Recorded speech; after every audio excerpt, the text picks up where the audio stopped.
The Dhamma for today is called the Lokadhamma, the Dhammas of the world, realities of the world. Certain realities that are an important reason for the cultivation of religion, of spirituality, and particularly the Buddha's teaching. The realities that we have to acknowledge and we have to understand that provide us with the perspective that leads us to appreciate a deeper understanding of reality and a life that is independent and free from attachment. So, eight Dhammas. The first is gain. Gain is a reality in the world. Labha, gain of wealth, gain of possessions. It's an important foundational reality because it's such an integral part of our ambition in the world. We strive to gain. We seek out gain, wealth, possessions, material objects of our desire. We seek out gain of friends, gain of children, marriage and pets. We seek out all kinds of gain. We seek to gain things, to get things, to obtain the objects of our desire. And this is a reality. Getting things is a reality of life. It's something that we're very familiar with, that we learn from very early on to be a part of life. Getting presents as children, acquiring things through commerce and so on. It's a reality. It's something we can depend upon in the sense that it does exist. It's not beyond anyone's capacity to gain things. It's something that shapes our attitude towards life. In many ways, we seek out things knowing that they're gainable, they're obtainable. With the right effort, with the right focus and the right ambition, we can achieve the objects of our desire. This is a reality, and so it seems it's reasonable or it's understandable anyway, that this shapes people's perspective of the world and becomes a focus of people's lives to obtain the objects of their desire as some kind of overarching goal. But the second Lokadhamma is loss. And just as gain is an inevitable and integral part of human life, loss is also equally integral.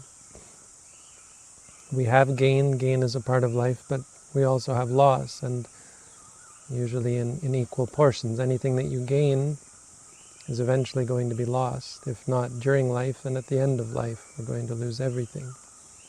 But throughout our lives we experience all sorts of loss. Loss of all of the things that we desire. There's the danger of loss.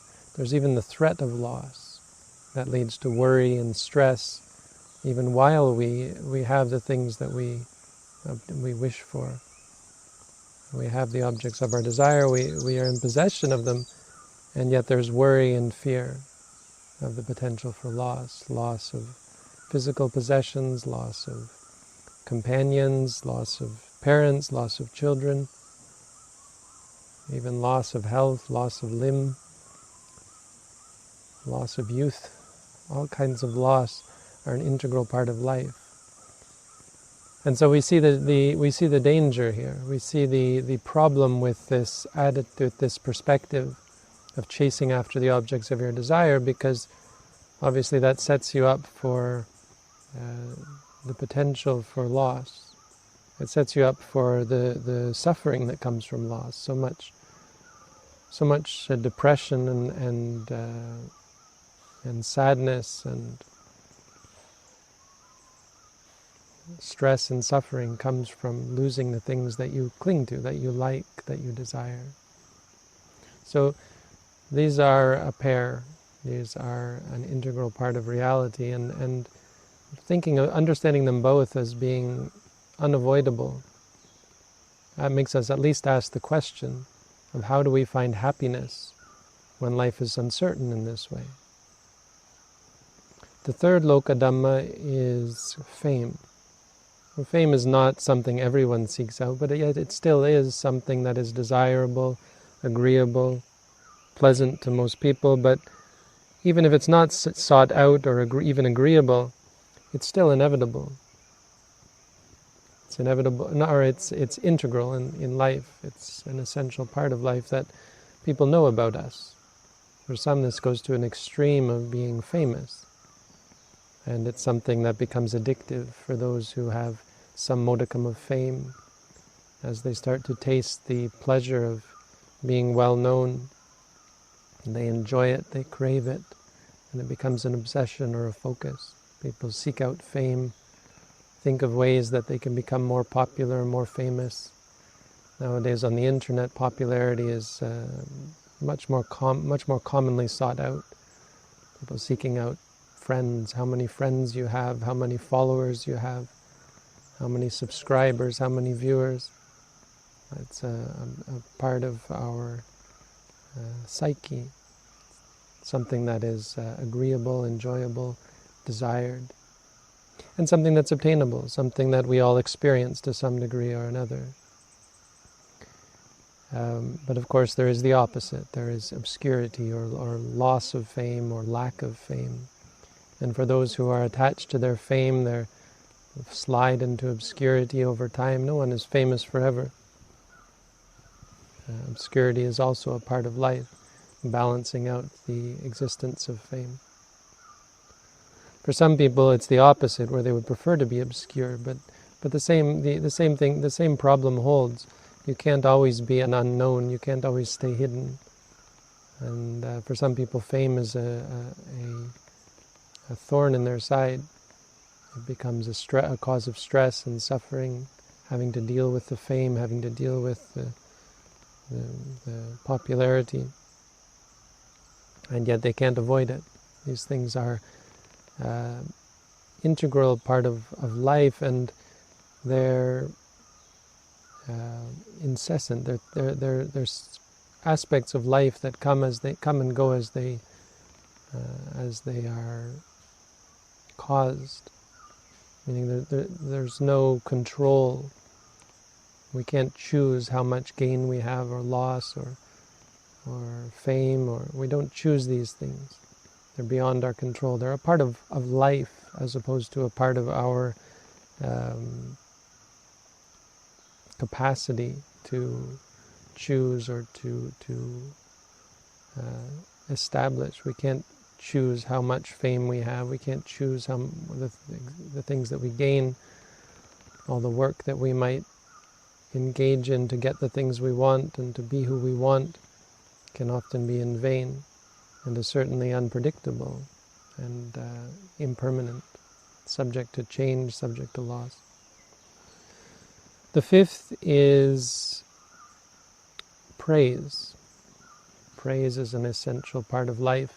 We are often praised for good things we've done. We're sometimes praised for bad things we've done or useless, meaningless things we've done. Sometimes we're praised for reasons that have no right to be praised. Sometimes we're praised for things we didn't even do. Sometimes we're praised falsely or we're given fake praise by those seeking to ingratiate themselves into our good graces. But we like praise, and generally it's sought out. For some people, for those who are insecure, it's a very strong craving and need almost to be appreciated, to be liked, to be praised. For those who are addicted to this sort of thing, it can be quite a stress for them when they're not praised. Just not receiving praise can be a real stress, a real source of tension, even frustration, anger, bitterness, when people don't appreciate things about you. And that being said, of course, this is one worldly reality that is a part of the Buddha's teaching to some extent. Praise where it's deserved is a valuable activity. We should praise each other, and those who do provide praise where it is due perform a good deed. It's a kindness. It's called mudita, where we appreciate the good qualities of others. And when you express that appreciation, let them know that you appreciate them. It's a valuable activity, about valuable undertaking. It's a wholesome action. Nonetheless, the problem isn't, of course, with being praised. The problem is that it goes to your head, as we say. It becomes addictive. It becomes a source of conceit, something that we need, something that we crave, something that we require to be happy. We become dependent on it. And so it seems reasonable, again, that this should be obtainable. Reasonable that we should expect other people to praise us. No? But not only is it true that sometimes we aren't praised where we think we deserve it, there's the sixth Lokadhamma, which is blame, where people say bad things about you, say things to your face, criticize you to your face, insult you to your face, say bad things about you to your face or behind your back. And when you hear about having been disparaged in this way, true suffering can arise. If you're dependent on these things, if you're vulnerable to them. It's a real danger in the world, especially for those who are addicted to praise, who are accustomed to praise. For those who are used to being praised, any kind of disparagement can create great suffering, great stress, even anger, holding a grudge against those who have said nasty things about you.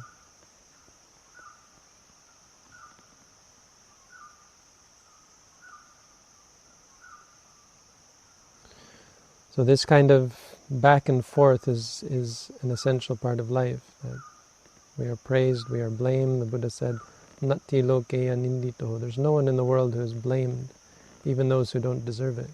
Just as praise can come undeserved, so blame can come undeserved. But deserved or undeserved, deserved blame is something we should appreciate. We should appreciate when other people criticize us where it's deserved, and that's how we should generally look at blame. We should calmly, mindfully, with equanimity, inspect ourselves and determine whether the blame is warranted and appreciate the gift of blame, the gift of the criticism.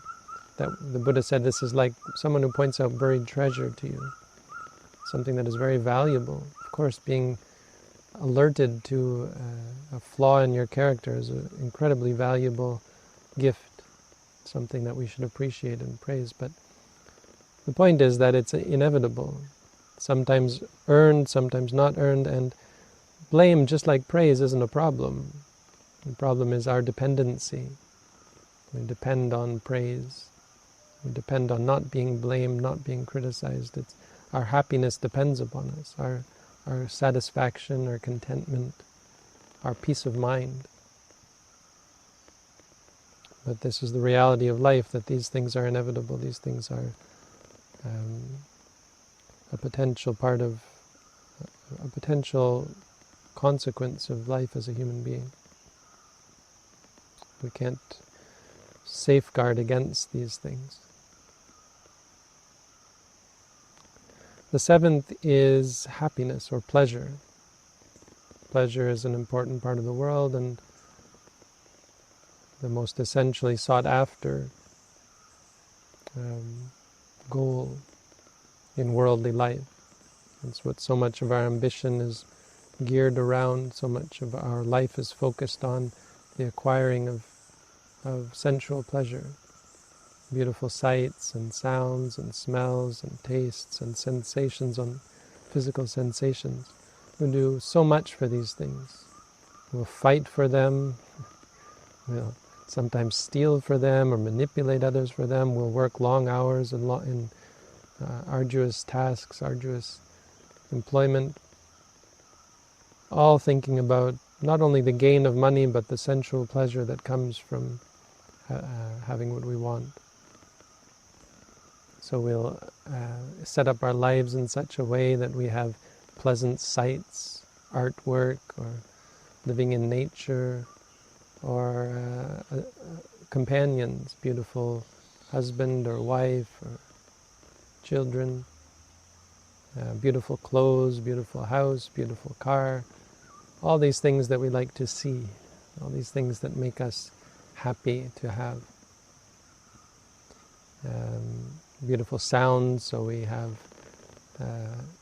all these instruments to create beautiful sounds. Music is such an integral part of worldly life. Seeking out pleasant sounds that please the ear, that create this pleasure in the body and in the mind.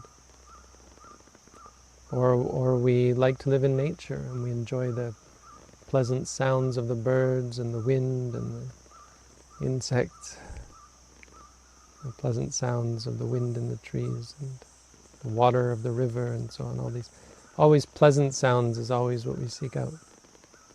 Pleasant smells, scents of flowers, scents of pure perfume. Seeking these things out is an important part of worldly life for most people. Beautiful, pleasant tastes. Taste is so important and so sought out. Making sure we have the right food, the right seasoning for our food, good seasoning, drinks and things that taste good, candy and sweets and chocolate and cake and all these things that satisfy our craving for the pleasure of it. And we seek out physical sensations through comfortable seats and beds or comfortable touch, sensual touch. The kinds of sensations that bring pleasure. These so deeply ingrained in our psyche and so deeply a part of societal undertaking. How much of our resources as human beings are spent, as societies, are spent on simply attaining pleasure.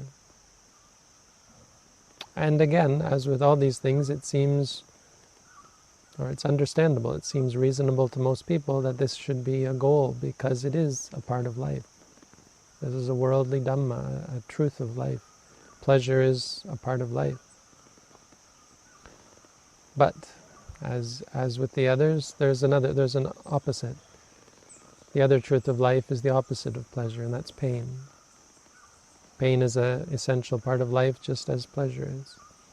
And how much of our time is spent chasing away, running away from pain, unpleasant sights, unpleasant sounds, unpleasant smells, unpleasant tastes, unpleasant feelings.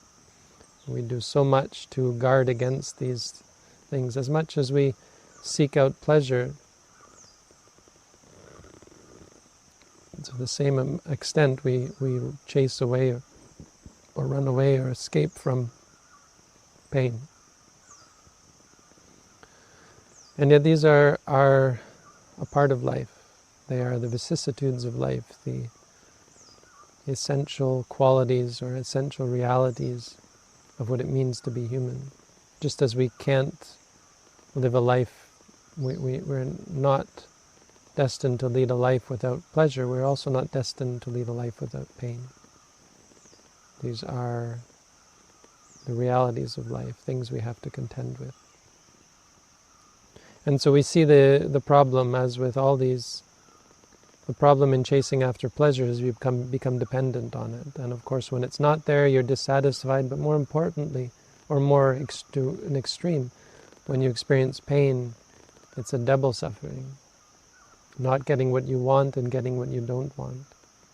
You're vulnerable because of your preference for pleasure, because of your dependency on pleasant sights. You become equally, to the same degree, vulnerable to unpleasant sights. Addicted to pleasant sounds, you become vulnerable to unpleasant sounds. Addicted to pleasant smells. Those who are most addicted to perfume and flowers and pleasant smells are going to be disgusted by unpleasant smells. Those who are attached to pleasant tastes are vulnerable and susceptible and suffer intensely when confronted with unpleasant tastes, tastes that are not to their liking, tastes that are not agreeable. And sensations, when you are used to a comfortable bed, sleeping on a hard or uncomfortable bed is a real torture, real suffering. This teaching is really simple. No? It's not hard to understand. It's not a deep or obscure, profound or complex teaching. It's very simple, and yet it's essential, and it really tells the story of why we practice mindfulness the way we do. Because the important lesson is not to shy away or shun good things. The important lesson is that we cannot avoid the good or the bad. We shouldn't try to. Anyone who tries to run away from pleasure is on a fool's errand, just as those people who tried to run away from pain. The Buddha tried this. And in the Buddha's time, it was a common spiritual practice. It was the logical conclusion of realizing that chasing after pleasant sensations was a fool's errand.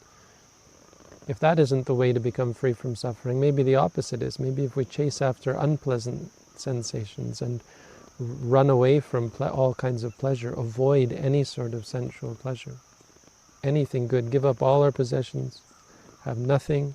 They would even go naked, not even wearing clothes, completely destitute, having no gain, no fame, no praise, no pleasure. This was the goal, and none of the good things. It's a fool's errand, just as trying to only have pleasant things is. The lesson is that life is uncertain and life is unpredictable, and life is, or the experiences that we have in life are unreliable. And anything that we cling to is going to have something that is its opposite, that provides us stress, because we're partial to something, and that which is the opposite of that thing that we're partial to is always going to cause stress and suffering. It's going to become a vulnerability. So the consequence of this reality for most people is that we find ourselves pushed and pulled. We find ourselves constantly vulnerable, constantly tortured by the vicissitudes of life. The Buddha said your mind is tormented by these things. And he said the greatest blessing, or one of life's highest blessings, a blessing of the ultimate sort, is when the mind isn't disturbed by the Dhammas of the world. Buddhassa Lokadhammehi cittang yasana kampati. The mind of whatever person is not disturbed by the worldly, by the Dhammas of the world, the realities of the world. That person has the blessing of the highest sort. So philosophically, it provides good reason for us to practice mindfulness, and it helps us understand mindfulness accurately. Mindfulness isn't about rejecting things. It's about seeing things clearly. You don't have to reject pleasure, you have to see it clearly. Likewise, it doesn't do you any good to try to reject or chase away or run away from pain, or gain or loss or fame or obscurity or praise or blame. So philosophically, it means intellectually, just as an idea, this is something that encourages us to practice mindfulness. But of course, through the practice of mindfulness, you appreciate this teaching on a deeper level. Actually seeing what is behind all of these things. That gain is ultimately just an illusion. Getting something means only getting experiences. When you have a nice house or car or possessions that you want, really all you have is seeing and hearing and smelling and tasting and feeling, thinking. And those things are not you and are not yours. So you don't actually gain anything. And the same goes with loss. Who lost? What was lost? These are questions that only make sense intellectually. They don't have any standing or any basis in reality. In ultimate reality, loss is only loss of seeing. If someone dies, all you do is lose seeing that person's face. hearing their voice. But those are just sights and sounds, and they're impermanent, and they don't really satisfy you anyway. Having them doesn't make you happy. Not having them doesn't make you unhappy. Only the dependency, the craving, the preference for certain things makes you happy and causes you suffering. So our practice of mindfulness helps us understand on it, gain, loss, fame is what is fame, who is famous, right? What does it mean? It's not a reality to be famous. Praise is just sound. Praise is words, is meaning. Intellectually we understand what is being said, emotionally we appreciate what is being said, but in reality it's just sound. Sound has value in terms of providing information. There's no question that even an enlightened person understands what's being said. But they understand it objectively. They're due to their experience and their understanding of reality as not being worth clinging to. They don't cling to the sound, they don't cling to the meaning of the sound. And so there's no appreciation or there's no attachment to praise or aversion to blame. There's only a processing of it objectively, reasonably, based on what is true, based on what is valuable. Pleasure and pain, well, pleasure and pain are real, but again, what is to be said about pleasure or pain? Pleasure is an experience, pain is an experience. They don't intrinsically have any value, where we can say that pleasure is better, pain is worse. It's an extrinsic quality for something to be good or bad. Experiences aren't good or bad, they arise and they cease. None of them are worth clinging to, worth getting upset about, worth attaching to. They just are what they are. They come and they go. They're not worth it, most importantly, because they're unpredictable. The vicissitudes of life are unpredictable. The realities of the world are undependable. You can't depend on the good ones to come, the bad ones to stay away. And you don't benefit from striving one way or the other. Ultimately, if we don't lose things in this life, we lose them when we die. But regardless, they were never ours in the first place. They're only momentary experiences, made up of momentary experiences that are unpredictable, ephemeral, unsatisfying. Don't make us happier as people. Chasing after pleasant things doesn't make us happier. Running away from unpleasant things doesn't make us happier. Doesn't make us less unhappy. It only creates stress and vulnerability, makes the mind waver, tormented by the uncertainties of life. Why we suffer, why we're tormented could be described very much as this: our inability to withstand the vicissitudes, the changes, the uncertainties of life. So, a valuable teaching, one that's very well known in Buddhist circles, something that as Buddhists we should all be aware of and be knowledgeable about and keep in mind as a reminder of what is important and what is true. Not that we should